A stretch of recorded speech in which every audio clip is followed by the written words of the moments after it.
It's a Hobby Japan week here. Can you introduce you and the game? Okay, my name is Ken Shoda from Hobby Japan. Yeah. This is a game called Guessocracy. Guessocracy. Because it's a game about Yeah. democracy, but it's by dice, so you have to guess. Guessocracy. That's right. Yeah. So each number represents a different political opinion, Yeah. for example. And we have to sort of guess which opinion is the majority, you know? Yeah. Okay? So the way it works is one person become a chairman, and chairman takes turn each round. Okay? Say I am the chairman. I roll with dice. Oh, okay. Yeah. For the basic game, the size and the color do not matter. But for the advanced game, it can matter with these cards. Yeah. But I'm just gonna explain the basic game. So we roll these dice, technically. Let's do it like this, right? Oh. Then everybody, including myself, Yeah. 3 seconds. 3 seconds. Yes, look at it Yeah. and investigate. What we're doing is we want to figure out which opinion, which number Yeah. appears most. And at the same time, which number appears least. Yeah. However, at least one. You know, you have to have a one in existence. Yeah. Okay? So after 3 seconds, the chairman passes like this. So nobody can see it. Yeah. So for right? Yeah. Okay. Then everybody bet which one was the most and which one was the least using large and Understand. small disc. Yeah. Okay? Yeah. Say I think, I don't know, maybe number 5 is the most. Yeah. And maybe number appears least, but at least one, right? Something like this. Then, Then when everybody ready, you open like this. Okay? Then, number 4 versus number 5. if you are in the majority group, we only brought 2 sets, Yeah. but there are many sets. Yeah. Then most people bid for number 5. Yeah. Then whoever bid for number 5 wins a point. Okay? Yeah. For now. For now? For now, yes. Yeah. For now, because it could be wrong, right? Before revealing. Yeah. That's right, before Yeah. reveal, okay? And also, if it's same number, like 5 and 4, the larger number is the Yeah. tiebreaker rule. Say, okay, in this case, 5 wins, so I get 1 point. Yeah. But she could object by grabbing the big stick, because it's for the big number. Yeah. Okay? The same thing can happen for the smaller number. We both think agrees. In this case, both we of us get 1 point each, and we're happy. Yeah. But I could say, maybe I bid 2. Yeah. And for the smaller number, if it's a tie, 1 and 2, smaller number wins, so she gets 1 point. I could object if I want by grabbing smaller stick, okay? If one of these Yeah. or both happen, then we have to reveal the truth. Yeah. Otherwise, we shake it up and it's done, okay? Then we figure out what's correct. Say suppose she grabbed this stick, claiming 5 is not the majority opinion, right? Then how many 5s we have? Let's tally it up. Oh, I'm lucky. 5. I think Yeah. 5 5s and 2 4, no, 5 5s 5. and 3 4s, 3, 4. 1 6, 2 1s, 2 2s, and 1 3, right? Yeah. So 5 is the most, 3 and 6 are the least. Yeah. But as I said, for least, 3 is the least, 5 are the most. Okay? So I was correct. Yeah. So she grabbed it by mistake. So she has to give up 3 points 3 points. from her point. Yeah. Yeah. But if she was correct, she gets 1 point instead. Plus, if 4 was majority, happened to be a majority, I can change these 2 numbers to 4. Now 4 is majority, right? Yeah. Then she wins 1 point for being right, plus the number of the dice. Oh. And other people 6 who also points. bid 4, also gets the point equal to the number of the dice. Yeah. So that's good. If I move to the smaller one, least one, say I objected, right? Because this is 1. The smaller one is actually 3. Yeah. So I just singly win 1 point and she has to give up 1 point. That's all. That's how the game goes. Yeah. So it's a quick recognition, plus you have to think about what other people think. Yeah, so it's a fun game. If the same number, then smaller one. Smaller number wins. Yeah. For the most, the large number. Yeah. If it's an equal number. Yeah. It's very crazy game maybe. Yes, I think it's a fun game. Yeah. Yeah. Okay. Thank you so much. You're welcome. Thank you.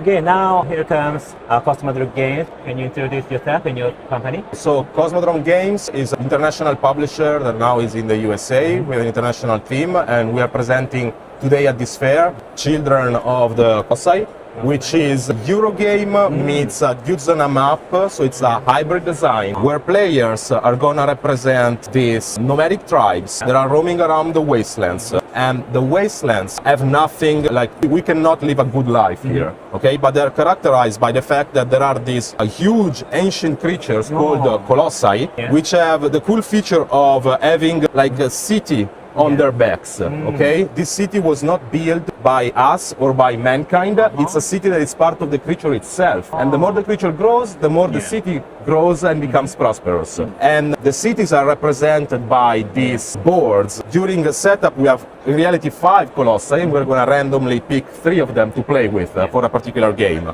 And basically the game has no rounds, we just take turns in a clockwise fashion until the end game is triggered, which is to reach 10 points. So it's a competitive game, of course. And basically the coolest feature, in my opinion, of the game is that this is a Euro, but with a map interaction. And the resources of this game are not wood, iron or stone, like you usually expect, but they are their units themselves. So what happens is that you can have your units on the boards of the city itself or on the map. If you have a lot of units on the boards of the city, you can take multiple action and chaining them within a single turn, so you can be very efficient and perform a lot of actions. So you really want a lot of units on the city, right? But at the same time, you also want a lot of units down on the map, because that's how you gain your resources by harvesting, and that's how you will gain most of your points by fighting for the eggs, because our objective really is to catch and tame these little cute newborns that are born from the colossi,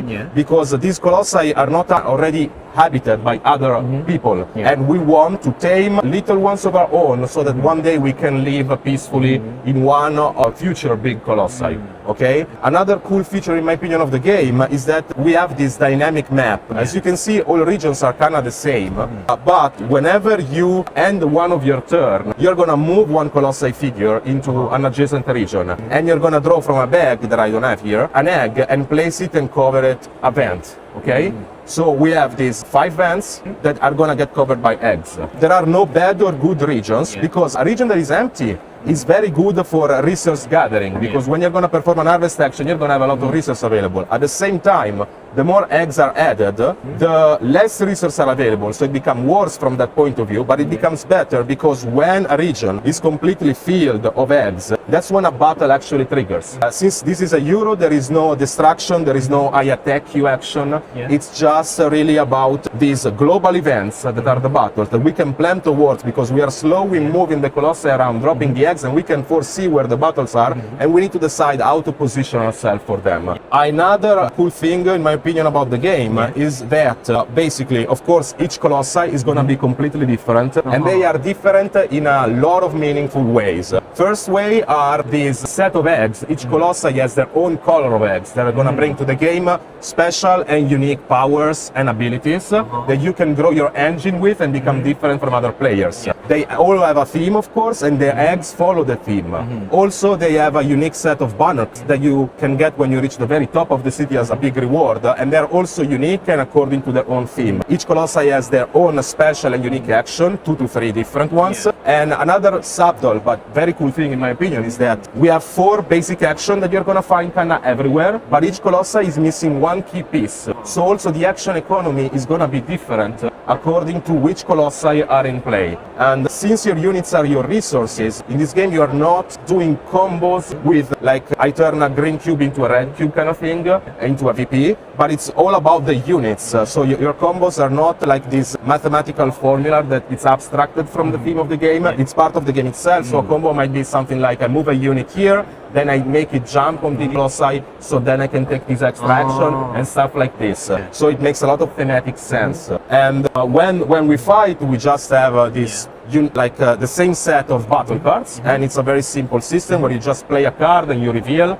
and you do what it says. But all the cards are about bluffing, outmaneuvering your opponent. You will never destroy any of your opponent pieces or be mean in that way, because it has a very Euro-y tropes, but with a lot of central interaction on the map. Okay. And the last cool thing that I want to talk about, if I may, is that there is no reserve of units, so everything starts in play. We are not deploying units from our reserve like you usually would expect from this kind of game. The units are cycling between these 2 worlds, and the gates between these 2 worlds are the pieces of the colossi themselves. So by moving them, we are not just only changing the landscape of the map by placing the eggs, but we're also changing the spawning points because it works like this. If I want to, for example, put more units down onto the map, I need to take them from the cities, so get weaker on the city for an action point of view. But let's say that I want to do that. Maybe I take this action, which is a glide action, which allows me to make my people fly from the top of the city. So for example, this is the purple Colossi.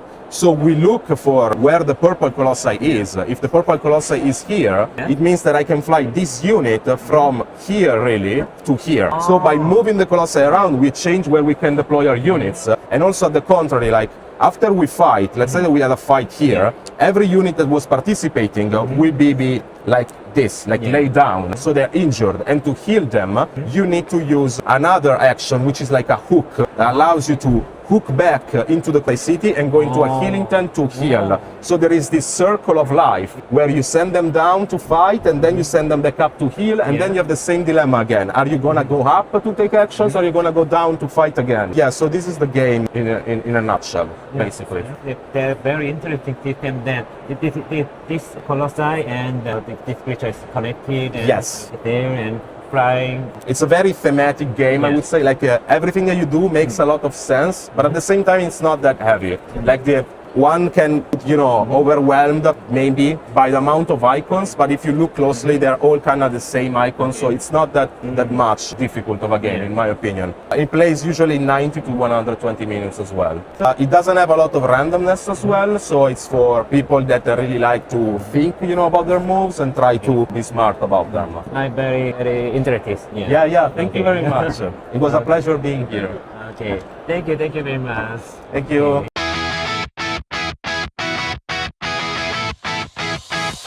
Okay, now here comes a Wonderful World board game. Hello, I'm Ariel, the marketing manager from Wonderful World Board Games. We are a publisher based in Taiwan, and we are more focusing on family games and like life strategy games. And today we're here to present you our latest project that is on Kickstarter right now. It's called Dragonarium. Yeah. Yes. Okay. Can you introduce the game? Okay, so during the game, all the players have their own player board, and we are all competing against each other to see who built the best Dragonarium. And at the end of the game, we will count scores, and whoever has the highest score will be assigned the next Great Minister of Dragon Hatchery. So on each round of the game, we will reveal some tiles, and each player will pick a tile to place on the board. Yeah. And when building it, you can build it outward or upwards, because at the end of the game, when counting points, it is counted by connected tile times height of the tile.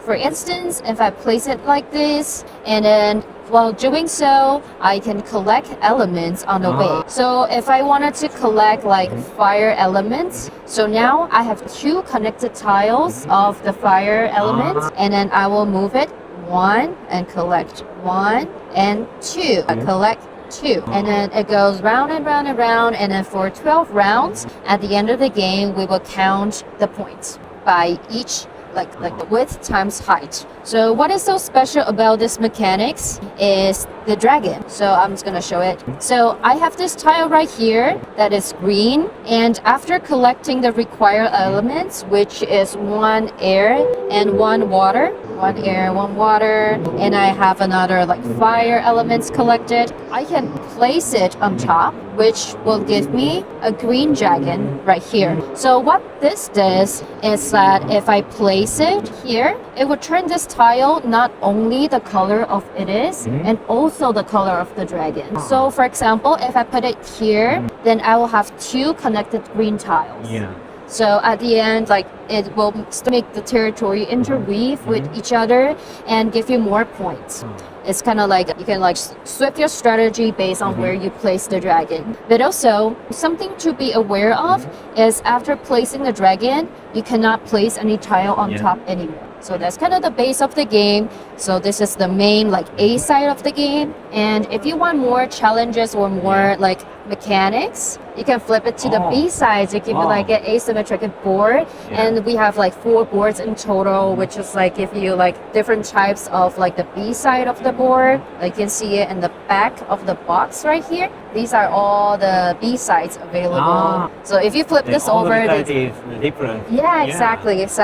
So this project right now is going on like Kickstarter. We are launching it in November 18th to December 9th. And we will have Kickstarter exclusives and early bird deal for the backers for first 72 hours. This is the pillar tile that can help you to build higher. For example, if I wanted to, like after collecting these 2 elements, if I wanted to build things on top, I can't build like this because there's nothing here. So this is here to help you to support, and then I can build on top. And that also gives me a green dragon. Yes, exactly. So I can put it like maybe here. Yeah, you can place it anywhere in the board. Is green. Yes. So now I have 2 connected green tiles. I think a lot of people like are interested because of the art, like they like dragons, and I think it's like looking cool, and especially like also this, like people like it like because it's dragon. So yeah, I think it's doing great so far, and I know it's like only the first hour of the con, but I can't wait to meet more people and then introduce them to the game. Okay, thank you. Thank you for having me. Thank you for coming.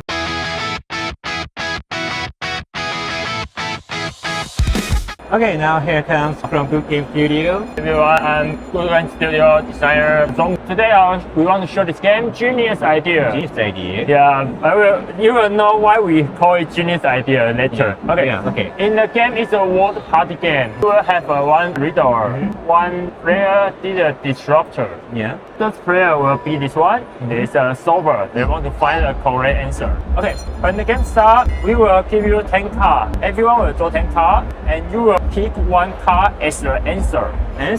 And you will find 5 cards as a hit. Yeah. Let others not guess the answer. Yeah. So my answer is in this 16 card. Only one. 1 card is the answer, and this 5 card is my hits. So if today I'm the reader, I want to help you to guess the answer by these 5 hits. Okay, but we have a disruptor here. So he don't want to let other the answer. So when the disruptor get a card, he need to choose not related card first. Not related. Because he don't want to let others guess. Okay. Or maybe choose 1 card can confuse others. So for example, if I'm a disruptor again, I maybe try a zoo. We can show, for example, if we are 3 players, for example, 3 players. So in 3 players, if you are solver, you have 3 chances. Yeah. Do you want to try which one is related to zoo? Or you can say pass. No. So if I fail, disruptor can get 1 point. 1 point. Yes. Like this. So you still have 2 chances, or you want to wait another hit. Because you can say another hit because we can find it. Okay. So disruptor will show another hit. For example, he will show I show a monkey forest here. So the reader cannot say anything, but he can reorder. So I will let you know, forest is more important than zoo. This is more important than this one. You want to guess or you want to pass? Then fox. No, still get 1 point. Yeah. Still have 1 chance. Do you want to try or wait? Wait. Okay, so maybe he will show another one. So disruptor show a wrong, and reader can reorder all of them. So I will let you know, forest is most important. Better than wrong than zoo. Do you want to keep try or or wait? It's really challenging, but dangerous? No. So in this case we fail. So this round is end. The disruptor gets 3 points, and other get 0. Yeah. But let me show you an example. The correct answer is garden. Garden. So if we guess the answer, we fail 2 times. The disruptor can get 2 points, and so can get 2 points for basic and 2 points for remaining hits. So you get 4 points. And the reader can get same point as the solver. Okay. So that is it's just a one round. And for 3 players, just we change the character. So next time you just become the reader, I become the solver, and other become the disruptor. Like it is. It's just a very easy word part game. Yeah. Yeah, but I think the different part is just we have a priority. One thing is the priority, so you can know which one is more important. And another interesting part is the disruptor. Yeah. Because disruptor know the correct answer. Oh. So also I have 5 cards on my hand. But actually I don't know the answer is garden. Maybe it's garden or horse or so I have to guess. Maybe this I'm trying for disruptor, this character. So 3 different characters have 3 different ways to play in this game. The special character. Yeah, that is a genius idea. Okay. Do you have any site or? Yeah, you can just at Facebook and we can show we can send you a copy, but it's not cheap, you know. Okay. Okay. Yeah. Thank you so much. Thank you.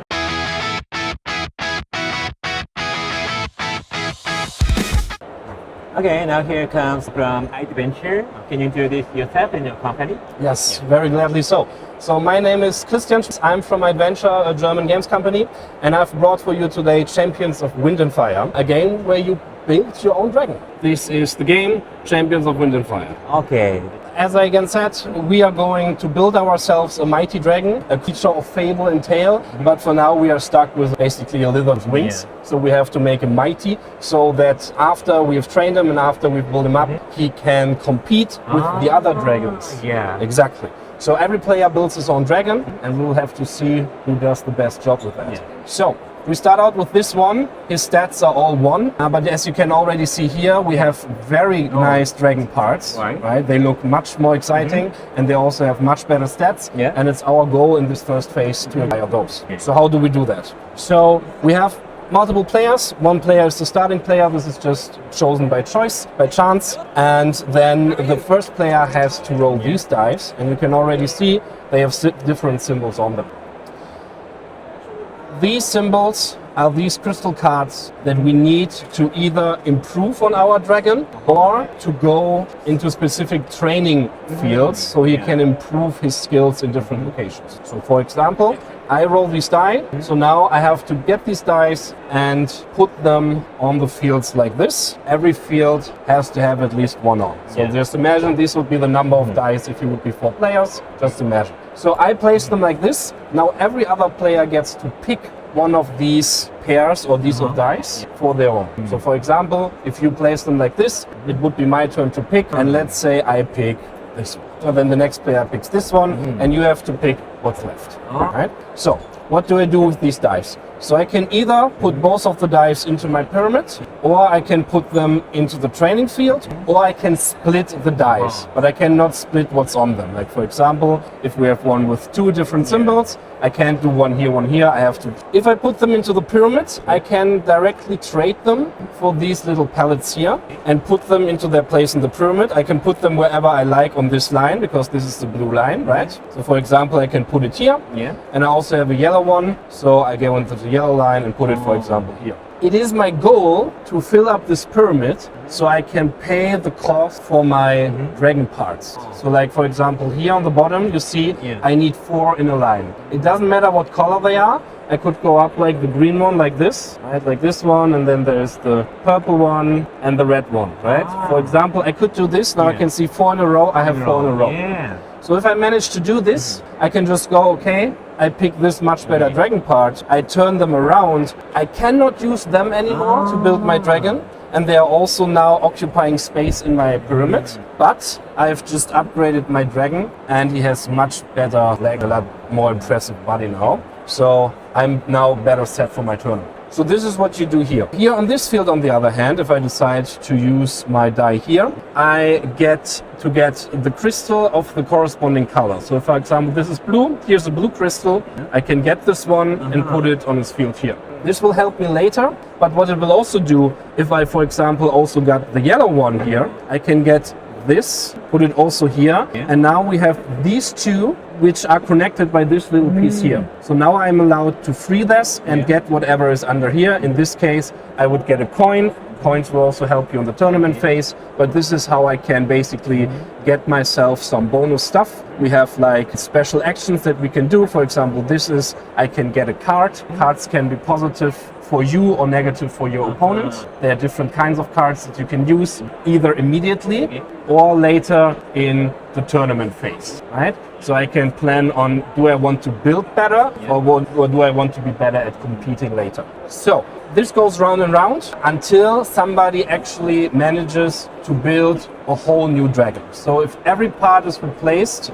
by a new and improved part, for example like this, then everybody gets one extra turn, but then this phase ends. At this phase, it's very important. I can go for the more expensive parts. Those are harder to get, right? But then maybe the other person finishes more quickly and then I don't get the parts at all because time's up. Once this phase ends, we go directly into the tournament phase and we will see how good of a job we did with building our dragons. So, any questions up to this point for that first phase? Then if these two is out, it can be get right. Exactly. If you take this one and this one, you're allowed to get this one. And how can I get each one? And when you take this one and this one. So in this case, you would have actually unlocked two things at the same time. So you can make little combos like this, and that would be then a way to do so. Also, one last thing I actually missed. You also have these black symbols on here.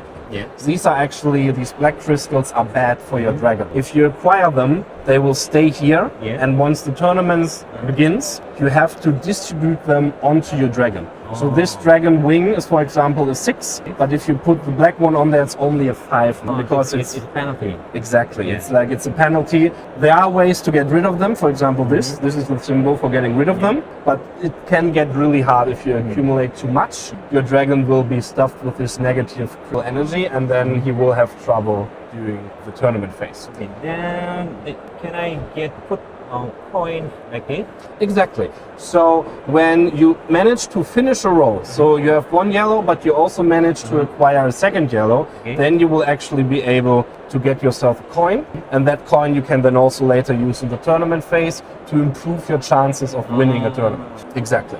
Yeah. So let's say we build our dragon up, Yeah. and we have accumulated maybe some of these, right? We also got this one, maybe also that one, like this, and a few coins. We just got them during the game. This is how we end our dragon. Phase is over, and now we start into the tournament. We have these tournament cards here that will show us which kind of tournaments we will play, but every player also has a collection of 3 secret tournaments that only they know. Every player can pick 2 of these secrets and picks one of those that are laying out here. So when you play a tournament, you know that you will have to play these 3, but there are also hidden ones that every opponent chooses for themselves depending on what their dragon is good at. So how does that work? We have, for example, this fire-breathing tournament. Every tournament card comes with a body part, in this case the head, and with a color, in this case yellow. So when we are checking who wins this tournament, we are checking who has accumulated more points and is willing to spend more of them. Because what we're going to do, we're going to see, okay, I, for example, have my dragon and his head has 5. So I have already 5 points here. Yeah. So then I could also say, okay, I really want to win this one. So I can go to my yellow pellets. It doesn't matter which way they are. They can be like this or like this, doesn't matter. But I can also say, okay, here on my hidden bidding device, I can say I have 2 yellow. I can pick 0, 1 or 2, because I have no. And I also have a crystal, so I can do it all the way up to 3. And maybe I really, really want to win it. So I also have like 3 coins in total, right? So I also bid 3 coins. The other players do not know what I'm putting in here. This is in secret, right? So I put them down. This is my bet. This is my tournament. The other players see I have a head with a power of 5, and I could put all this in. I don't have to, but I could do all this. So then everybody puts it down. Once everybody has chosen, everybody turns it around, and then we just count. We count 5, 6, 7, 8, 9, 10, 11. So in this tournament, my dragon fights with a power of 11. If that's the highest number, I get first place and accumulate 4 points. But if it's the second highest number, I still get 2 points. So actually staying second can be a very valid tactic if you stay second long enough. I mean, twice second is already a whole win, right? The most important part about this is, once I have done this, my head stays, of course, but I have bet 3, so these are gone, and I've betted all of my coins, so this is out. I cannot use this anymore. My head still has 5 power, so the next tournament card that comes with the head still is 5, but other than that, I cannot use my yellow things anymore, and my money is also. So it's very important to think, is it worth it? Do I win if I do less? Or do I even want to win? Or do I want to save my things for maybe this tournament? Or one of my hidden cards? So, and in the end, we see who got the most victory points, and that will be the winner. Okay, the tournament is 3 times. Yes, so every player 3 times. Yes. There are different modes actually. There are modes where all of the tournaments are laid open, so you know exactly what you're going to be playing. There are also modes where nothing, no information is given, so you all only play with your own tournament cards and nobody knows what the other ones are picking. But this is one mode where everybody gets to play 3 tournaments. One is known to everyone and the other 2. Thank you so much. How can we get this game? So you can either buy it directly on our website, iDventure-shop. You could also go on Amazon and get it on there, and also your local game store is probably very welcome to contact us directly and get it. Okay, thank you so much.